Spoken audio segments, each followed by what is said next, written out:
আমার ছোট বন্ধুরা আমাদের দলীয় নেতা কর্মীদের কথা বলে অনেক সময় আমাকে আমার সাথে আন্তরিকভাবে কথা বলে এগুলোতে ভিডিওতে শেয়ার করে ওরা মনে করে যে ও আমার খুব কাছের মানুষ, এগুলো প্রচার করতে চাই। আমি এইসব বিষয়গুলো ভিডিও প্রচার বা অন্যান্য প্রচারগুলোতে আমাদের নেতৃবৃন্দকেও সতর্ক করতে চাই।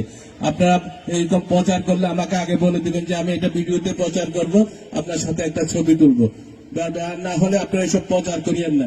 এইসব ভিডিও বা অন্যগুলো আমার হয়তো অনেক সময় বাড়ির পাশে যায় বা আমার কাছে যায়, আমি আন্তরিকভাবে কথা বলি, আন্তরিকভাবে গায়ে হাত দিই, এগুলো অনেক সময় অনেক এগুলো ভিডিও, লম্বা ভিডিও, অনেক সময় আন্তরিক পরিবেশে কথা বলে এগুলা ভিডিওতে ছেড়ে দেয়।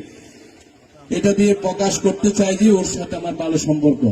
এইসব বিষয়গুলো কিন্তু আমি একবার দুইবার যখন নজরে আসবে এবং এগুলার অপব্যবহার দেখবো, তখন আমি এরকম অনুষ্ঠানে এই ছেলের নাম ঘোষণা করে দিব, তখন এই ছেলেটা পরিণত করবে।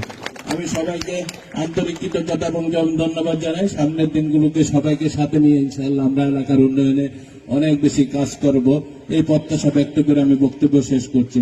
সবাইকে আন্তরিক কৃতজ্ঞতা। বাংলাদেশ জিন্দাবাদ।